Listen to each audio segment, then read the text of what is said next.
Bakit nandiyan ka pa rin, tay? Mali, tay, mali. Mali. Dapat doon ka nakatira. Kaya ako ginawa yan para sa'yo. Dapat ito sirain na lang, tay.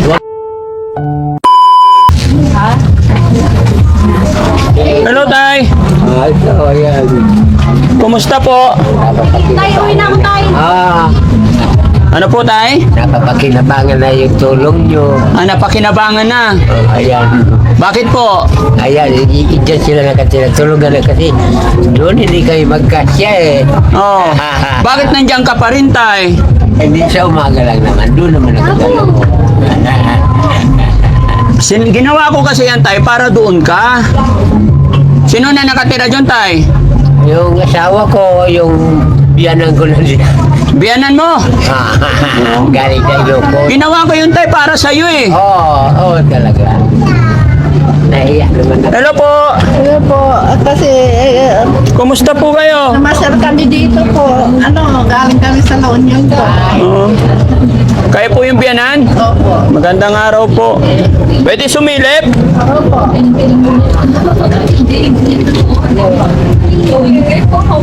Hindi totoo yun. Pero, ayoko naman sa laban sa kanya. Lagi na lang Ang ingay ng mga apo ko. Mali, tay, mali. Mali. Dapat doon ka nakatira. Kaya ako ginawa yan para sa'yo. Alam ko po. Kaya kapatid sila ko nandiyan yung biyanan. Kaya Hindi, tay, hindi. Ginawa ko po yan para sa'yo. masala. Hindi ako masaya pag ganyan, tay. Kaya po ginawa yan, dapat ito sirain na lang, tay. Huwag na. Ha? Pagpahinga ako pag nagasaing. Awa ako sa'yo, tay. Kaya kita pinagawa ng bahay. Ginawa ko nga. Diyan naman ako talaga natutulog. Sabi nga ng mga anak ko, ay mabuti naman, may bahay. Ayun na pala eh, bakit hindi ka nakatira doon? Doon naman talaga. Hindi na siya. Hindi, tay, dapat doon ka nag-i-stay, hindi dyan. Magsasaing lang kasi ako. Asa na si Naing? Tay, huwag ka magsinungaling, tay. Ayoko nagsisinungaling. Hindi oh. Gusto ko doon ka nakatira. Gusto ko safety ka doon. Dapat doon ka. Naintindihan mo yung siya ibig ko sabihin. Kaya ako ginawa yan para sa'yo yan. Sabi mo kasi nakatulong na para sa kanila. Hindi po. Ginawa po yan para sa'yo. Para sa inyong mag-asawa. Hindi yung dito ka pa. Kaya nga ako gumawa para hindi ka natitira dyan eh. Hindi ako na. Saing lang ako. Hindi, tay, wag mo ano yung saing kasi sabi mo hindi ka naman nagsasaing, sila ang nagsasaing, yung mga anak mo para sa iyo eh. 'Di ba? Hindi ka na nagsasaing kaya ang gusto ko doon ikaw nakatira. Oo. Tay, ang iniisip ko po ikaw po. Salamat sa pag-alala niyo sa akin. Maraming salamat. Panginoon Diyos ko lang ang bahala sa inyong bumati sa kabutihan niyo sa akin. Saan yung asawa mo, tay? Andiyan si Andyan. Andyan? Pwede makausap? Wala po, nagtinda ng mali. Ay.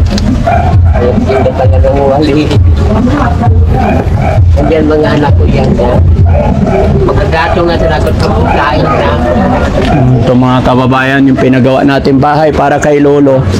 Hindi si tatay ang nakatira, hindi si tatay ang gumagamit, ibang tao pa rin. Kaya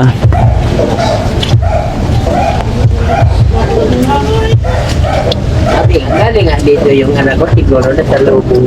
Ba't yan nga ako sa kain? sirain na natin to, tay. Huwag naman o, dahil yun lang naman ang ano ko. Yan lang naman o.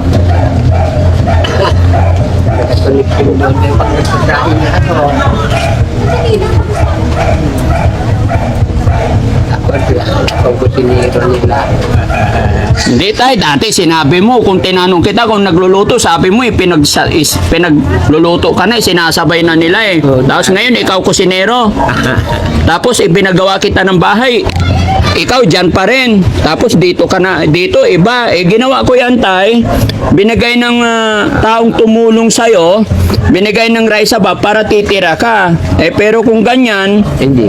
hindi matutuwa yung mga taong tumutulong sa'yo. Bigay po ng rice above din yan, tay, yung ibang ginastos dyan. Yan ang gusto nilang mangyari. Diyan ka nakatira. Eh, ginawan ka na namin ng bahay. Iba pala papatirahin nyo. Doon pa rin yung gamit niya mga kababayan. Eh. Dito pa rin siya nakatira. Eh. Magsasahing ka na. Ayan. Wala namang gigamit doon na. Ano yun? Protection lang yun.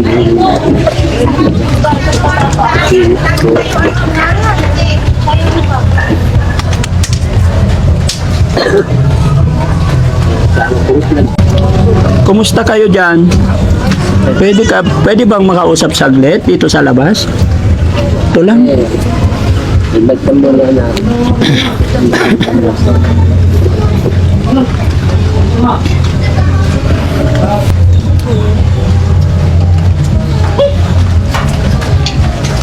Buti nandito si Abby ngayon. Lagi naman po ako Lagi na, parang ngayon lang itanong. Abi, ba't ganun? Bakit si tatay doon pa rin nakatira? Oo po si, di naman po namin siya magpaano, alis eh. Doon po dapat siya sa gabi. Hindi, pagka ito tinanggal namin, talagang kung walang ibang tumitira dyan, kasi binigay namin sa... Sila po talaga dyan dapat. Opo. Umuwi po yung mama ni mama. Kaya dyan niya po pinatulog. Dapat priority si Lolo, kaya po ginawa namin dyan eh. Kaya ginawa namin para kay Lolo, kasi naawa kami sa kanya. Siya po kasi ang ayaw ko mo. Pa? Ayaw niya po dyan. Hindi pwedeng ayaw. Kasi nahiya po siya dun sa mama ni mama. Nahiya siya sa ano? Siya mama ng mama mo. Pero sila hindi sila nahiya dito kay Lolo. Di ba? Ito naman po pa. Mali, kasi ginawa namin yan para kay Lolo. Para sa kanya talaga. Sana mahalin nyo yung tatay nyo. Ilagay ninyo sa ano. Hindi naman po namin siya naman po ayaw eh. Hindi. Ayaw niya rin po ipag-iba yung Kung bahay gagawa nyo niya. ng paraan, kasi kayo malalakas na, kung giniba ninyo yan, Pinapatanggal na po yan kasi po. so tatanggalin ko na ngayon, okay lang? Po yan, eh. Para Ayaw dyan na siya naman titira. po. Hindi, wala nang magagawa yan pag nasira na yan. Doon at doon siya titira. Daingan lang naman namin yan. Ha? Kasi po talaga yung nagawa po to, lilipat na siya kasi gigibain na po yan. Kasi yan po yung daanan talaga. Mm-mm. Dito, hinarangan lang po. Kaya dito dapat. Yung mga anak mo sinatang nakatira dyan. Bakit? Ayaw naman po niya. Hindi pwedeng masunod ang matanda kasi ulihanin na. Kayo na lang mga anak magmahal sa kanya, no? Nagiba na po yan eh. Ginawa niya lang ulit. Nagiba na nga yan. Nagiba na po yan eh. Ayun, natanggal na nga po niya yan. Tanggalin ko na lang ngayon. Hindi nagawa niya po ulit eh. Tanggalin. Ay, hindi, ganito tay. Pag hindi ka naman pala titira dyan, ito na lang gigibain ko. Kasi ayaw mo rin tirhan eh. Ginawa namin yan tay para sa'yo. Di ba? Sana maintindihan mo rin tay. Di, pero ang totoo dyan, ate, kayo talaga dapat. Kasi alam niyo ulianin na si tatay. Kayo talaga dapat gagaw. Kayong mga anak. Walang magagawa si tatay kung yan, tinanggal nyo na. Hindi, walang ibang titira dyan. Kaya hindi siya tumira dyan kasi may ibang tumira. Si mama po, tsaka yung mama niya. Di ba? Hindi po eh. Hindi naman po talaga namin siya pinapatulog kasi dyan mababasa po siya. Oh. Di ba? Nababasa siya dyan. Tapos, dapat, persahin ninyo na. Komportable na ano. Pinaglilipad na ngayon ang hangin dyan, oh. Kabalik po talaga kasi siya inaayos niya po. Hindi, walang maayos yan si tatay pagka dito talaga pinwersi. Tapos yung mama nyo rin dyan din. Oh, dyan po sila. Biyanan at saka yung asawa ni tatay, yun ang nakatira dyan. Si tatay doon pa rin. So, medyo nakasakit ng damdamin naman na madatnan ng Team Daddy Frankie na yung taong pinagawa natin, si tatay, nandoon pa rin. Tapos doon sa pinagawa na para kay tatay, iba pa rin nakatira. So, pag nakita ng mga sponsor natin, Napena muna po namin yan siya. Dala-dala nga rin wala ang loob. pero kahit na may bisita, kung sige, given na, kahit na may bisita, edi dyan pa rin si tatay. Di ba? Sinabi naman po yan ni mama na dyan sila, tatlo sila. Kasi uwi rin naman po yan si Lola, nagbakasyon lang. Kasi dito po talaga si mama eh. po. Ay, matikip Kasi hindi po naman kasi sila yung dyan. ano namin. Kaya dun Yung sila anak ko ang dalawa. nandun. Ayaw niya lang po pumasok na natin. Dapat yung biyak manugang ko nandyan.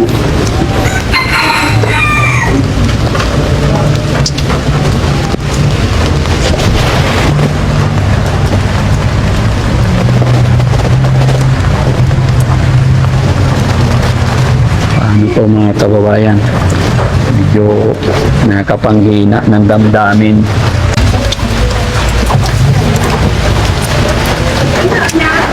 Nababaklasin na natin to ngayon. Para wala nang titiraan dyan si tatay. Ayaw nilang katabi si tatay. May 28 years na ako. Kaya nga, ayaw ka nilang katabi tay. Ayaw ka nilang katabi. Hindi naman sa ayaw. Siyempre mag-asawa kami. Oo, eh bakit nandoon ka pa rin tay? Hindi mag-kusina nga sana ako, mag-aluto. Yan. Hindi naman kami dyan,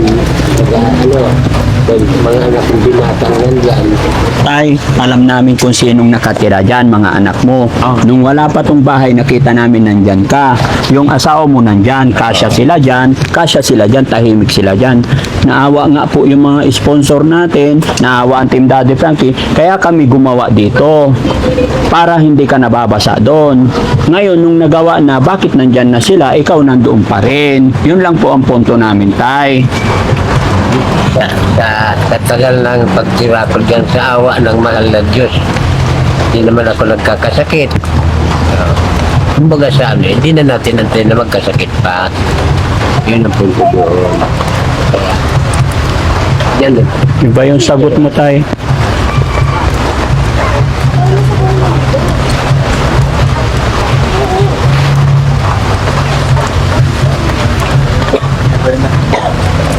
Tara na. Hindi na. Tara, let's go.